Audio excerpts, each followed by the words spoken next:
जय हिंद दोस्तों। One time success में आपका स्वागत है।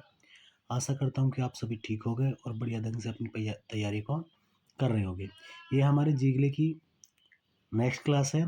इसमें हम जीके को अपनी बेहतर बनाने के लिए अध्ययन करेंगे। तो पहला क्वेश्चन है इसका, बेरिंग जल संधि किन दो देशों को जोड़ती है? यानी कि बेरिंग जो जल संधि है किन दो देशों के मध्य है?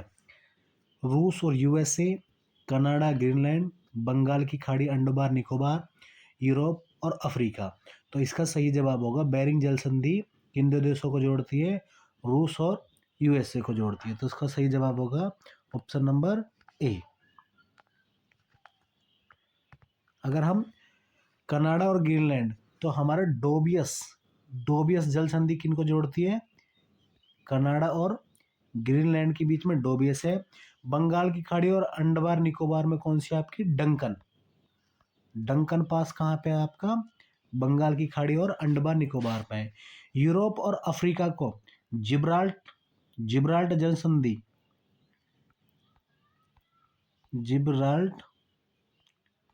जिब्राल्टर जल संधि क्या करती है आपकी? यूरोप और अफ्रीका को जोड़ती है। आगे क्वेश्चन पे चलते हैं इसके। 49वीं रेखा किन दो देशों के मध्य है?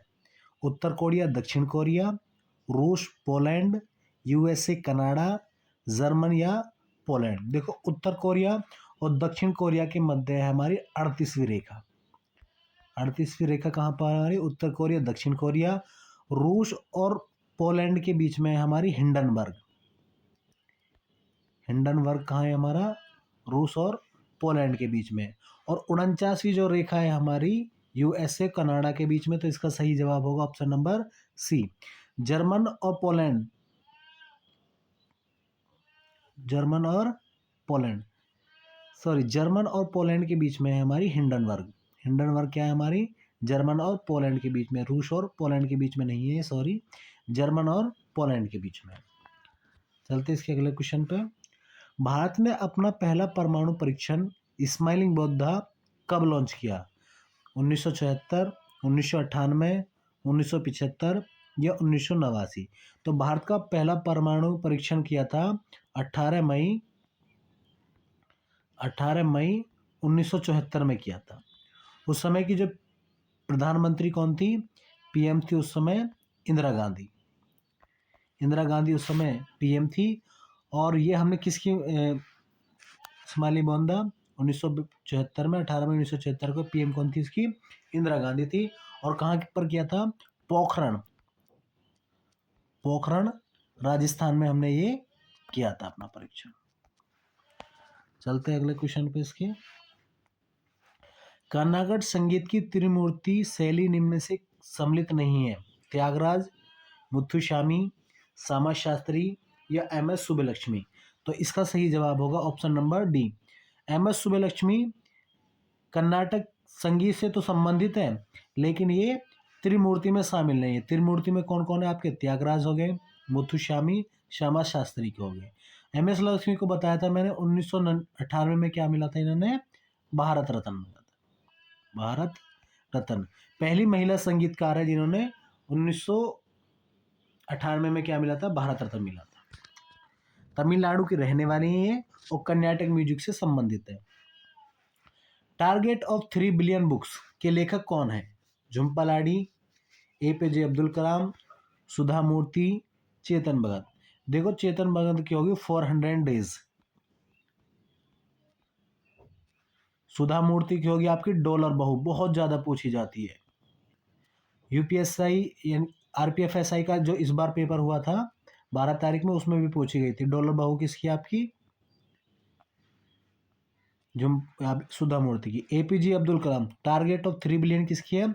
एपीजे अब्दुल कलाम की है। आगे चलते हैं।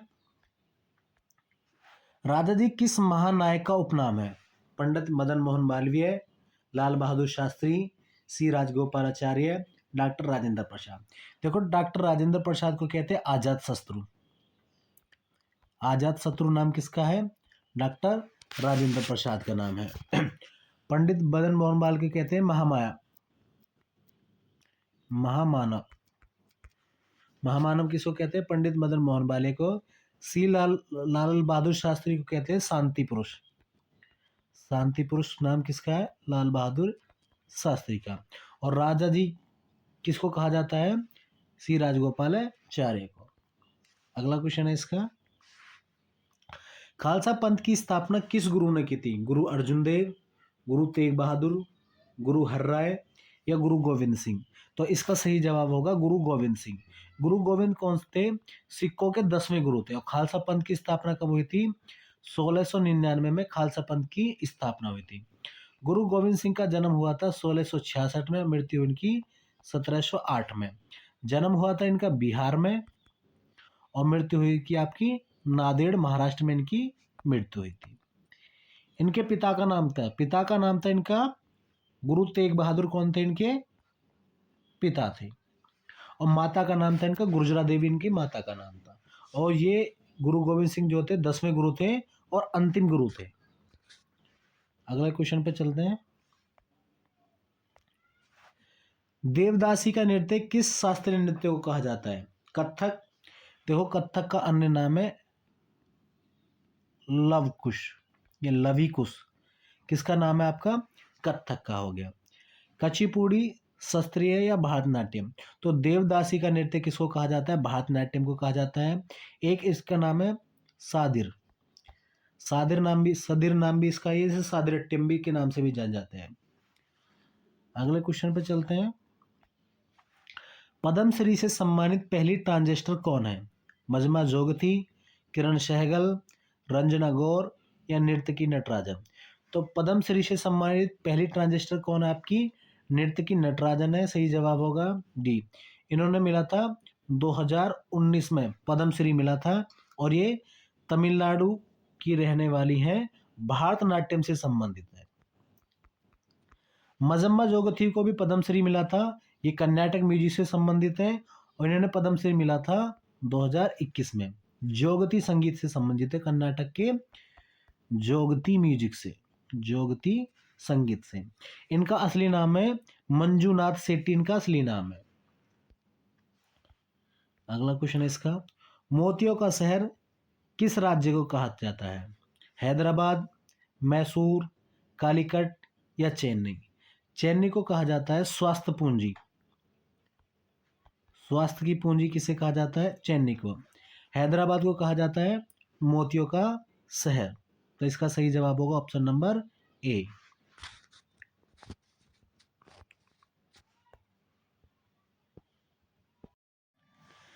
चलते हैं इसके अगले क्वेश्चन पे। देखिए अगर दोस्तों अगर आपको वीडियो अच्छी लग रही है तो वीडियो को लाइक करें और चैनल को सब्सक्राइब करें ताकि आपको आगे ऐसी जीके की क्लासेस मिलती रहे। अगला क्वेश्चन है इसका, चंपारण सत्याग्रह आंदोलन किस राज्य से संबंधित है? बिहार, दिल्ली, मध्य प्रदेश या आंध्र प्रदेश? तो चंपारण सत्याग्रह जो है हमारा, ये नील की खेती से संबंधित है। किसकी खेती से संबंधित है आपका? नील की खेती। 3 कठिया प्रणाली इसमें अपनाई गई थी, यानी कि 3 कठिया प्रणाली इस पे अपनाई गई, यानी कि 3 हिस्से पे नील और 1 हिस्से पर कोई अन्य फसल कर सकते हैं। ये कब हुआ था? 19 अप्रैल 1917 का हुआ था। 19 अप्रैल 1917 को क्या है? चंपारण सत्याग्रह था, जिसमें गांधी जी को बुलाया गया था। गांधी जी कब आए थे आपके? 10 अप्रैल 1917 को गांधी जी आए थे। गांधी जी कहाँ थे तब? तब गांधी जी लखनऊ में थे। तब गांधी जी कहाँ पर थे? लखनऊ में थे। और नील कृषि एक्ट, यानी कि चंपारण सत्याग्रह में जो एक्ट आया था, नील कृषि एक्ट आया था, आपका 1918 में। तो ये बिहार, दिल्ली, मध्य प्रदेश, आंध्र प्रदेश से संबंधित है। तो इसका सही जवाब होगा ऑप्शन नंबर ए, बिहार से संबंधित है। चलते इसके अगले क्वेश्चन पर। हिंदू विधवा पुनर्विवाह अधिनियम किसके समय में पारित हुआ था? कैनिंग, डलहौजी, रिपिन या वारेन हेस्टिंग? देखो इसका जो ड्राफ्ट किया था 1856 में, ड्राफ्ट तैयार किया था डलहौजी ने, लेकिन पारित किसके समय में हुआ था? 1856 में ही ये कैनिंग के समय में पारित हुआ था। इसका सही जवाब होगा ऑप्शन नंबर ए। और प्रयास किसने किया था? इसका प्रयास किया था राजा राममोहन राय के उत्तराधिकारी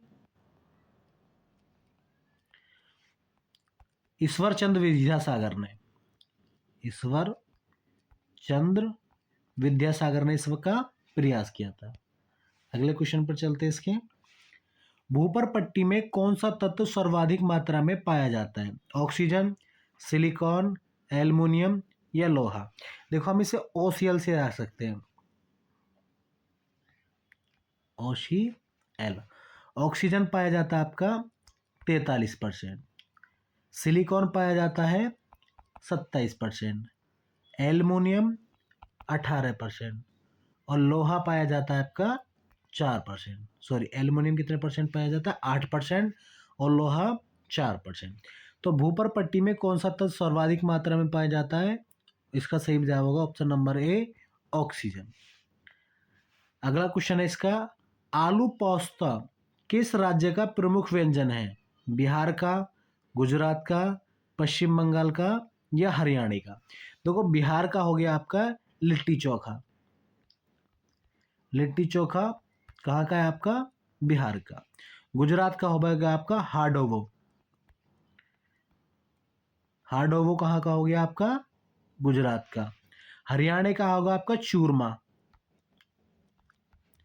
तो इसका सही जवाब होगा आलू पास्तो कहाँ का है आपका? पश्चिम बंगाल का। इस क्वेश्चन लास्ट क्वेश्चन था इस सीरीज का। अगर आपको वीडियो अच्छी लगी तो वीडियो को लाइक करें, चैनल को सब्सक्राइब करें।